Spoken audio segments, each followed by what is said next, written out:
Welcome back. You're listening to the discussion Innovation in Government, sponsored by Carasoft on Federal News Network. I'm your host, Jason Miller. My guest today is John Fange, the Federal Chief Technology Officer for Cybersecurity at Micro Focus Government Solutions.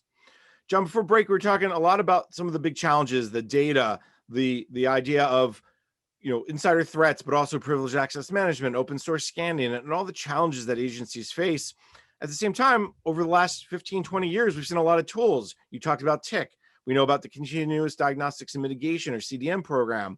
Now agencies are big into DevSecOps. Seems like there's a lot of tools, processes, money being thrown at cybersecurity. And we know it's not all about money, but why isn't this working? Why does it feel like agencies are still behind the eight ball? Sure. Great question. Let me start with CDM. So CDM is doing amazing things, but in general, it's helping agencies understand what their vulnerabilities are and effectively creating the federal-wide view of where the agencies are. It's great stuff, but it isn't necessarily fixing anything. On the DevSecOps realm, thankfully, the security concerns are moving further up the food chain, even into the design process. So security by design, or security by definition, is becoming a concept that CISOs are driving into the programs as well as IT broadly. And that's critical. Probably the best agency / department that we've seen is the Air Force. Their software factory is probably one of the best in the world. And effectively, some of the easy things that they've done would dramatically reduce the likelihood of a SolarWinds breach, as well as other benefits in the cybersecurity breach and response realm. And the most easy and obvious thing is the centralization of open source libraries within a department or agency-wide usage, such that the developer isn't out going and getting, quote, the latest and greatest from GitHub. They're getting that library that's been vetted and is the standard for, in this case, the Air Force, so that you can ensure that if there is a problem with that piece of software, you know exactly which one of the DLLs or .exes you have to go look throughout your organization for. That really doesn't require any additional funding or manpower, et cetera, within an agency, and would dramatically reduce the impact and the likelihood of a SolarWinds breach. So that's an easy one.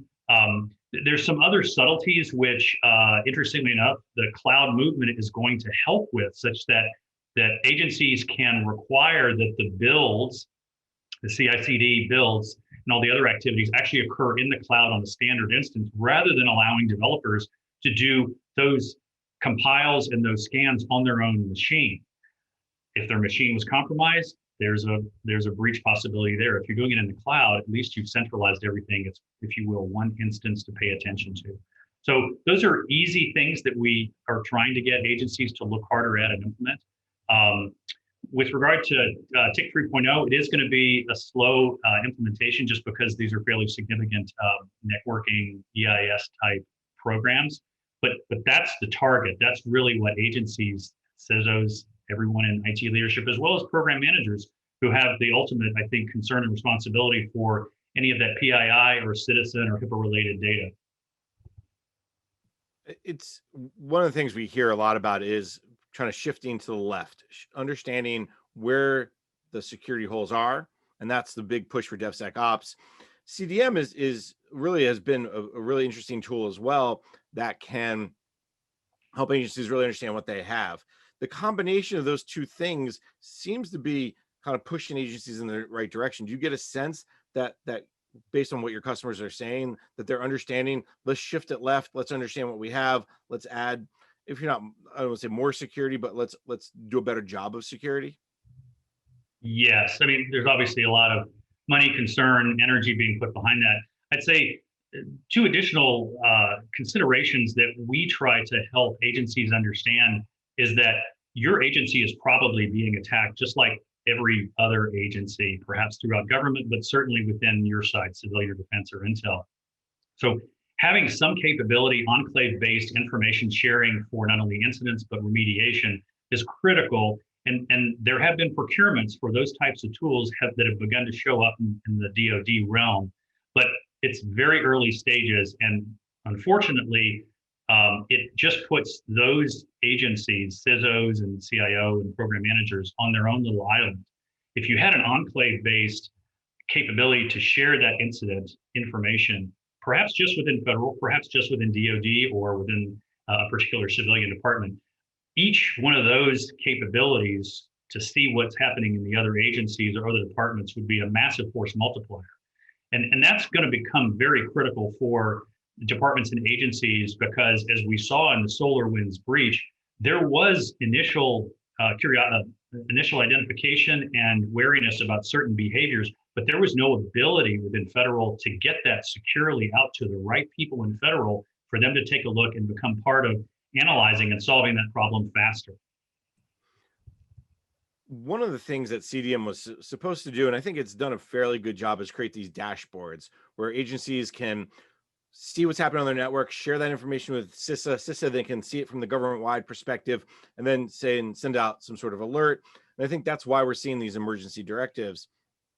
But I think the question happens is, okay, I get an alert. Now what do I do? Do I have enough information to be able to address the vulnerability?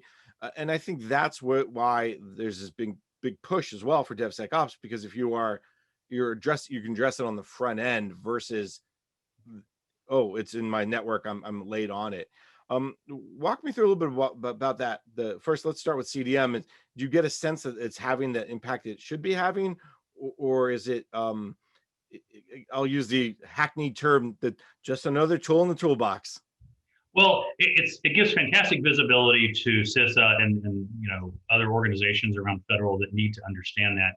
But it truly is, if you will, an up and then manual reporting of incidents out. And I don't think that's ideally the ultimate answer. Again, this enclave-based cyber incidents and remediation sharing capability would put that intel, that information in the hands of all of the SOC analysts, perhaps at your agency, your department, all of DoD, throughout federal, et cetera.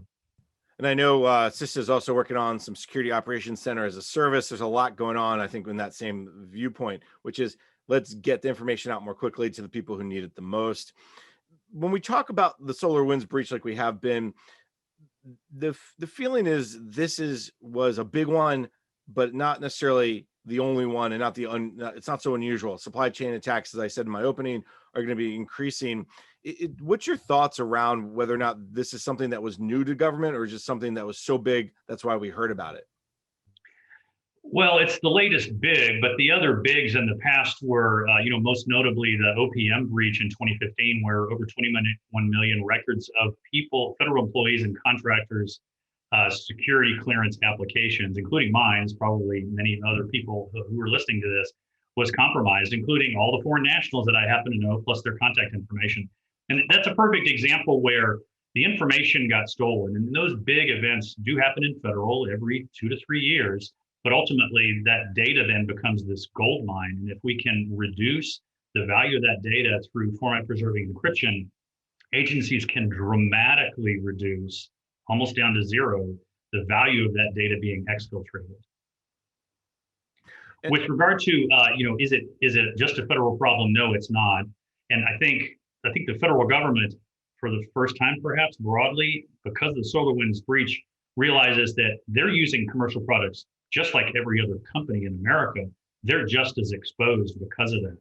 And it's just the reality of the movement towards commercial off-the-shelf software, which is a reality, and there will be additional breaches that happen through these COTS types products. So I think the federal agencies and CISA in particular now realize that risk is real. Those applications will likely get compromised. And even if CMMC is perfectly implemented, it doesn't really address the vulnerabilities within open source software as well as other software vulnerabilities. That's the one thing I've heard from cyber experts like yourself over the last year or so, that the push for software, the dependency on software, is one of the reasons why maybe agencies are facing these bigger breaches these days, whether it's SolarWinds or Exchange or Pulse Secure. And add on top of that, the remote working with Pulse Secure as an example, or add on top of that the reliance on email with Microsoft Exchange. Do you get a sense that should be that type of threat that threat surface, if you will, should be part of the top of mind priorities for a lot of CIOs and CISOs, the software piece of it?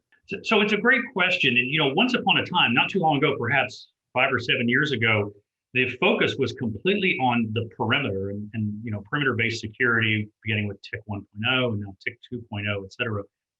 Everybody thought that as long as we secured those fence lines and the endpoints and the individual devices, we would be safe. And clearly that didn't happen. It's still a necessity, but the applications truly are, if you will, the entry point, because there's a finite number of network nodes and segments. There's nearly an infinite number of applications across every agency and every agency's employee and federal contractor laptop, as an example. So recent events have shown that, even if all of the applications are secure and the perimeter is secure, the reality is that there's always a handful of users or system accounts, as we saw in the SolarWinds breach, which are excluded from virus scans or are that have super privileges, which effectively, in the right circumstance with the right actor, can expose all of that data to be exfiltrated. And that's why we are emphasizing, format preserving encryption based on the NIST standard as being one of the keys to ultimately reducing not only the risk, but also the financial impact to the federal government, as well as contractors and individual citizens.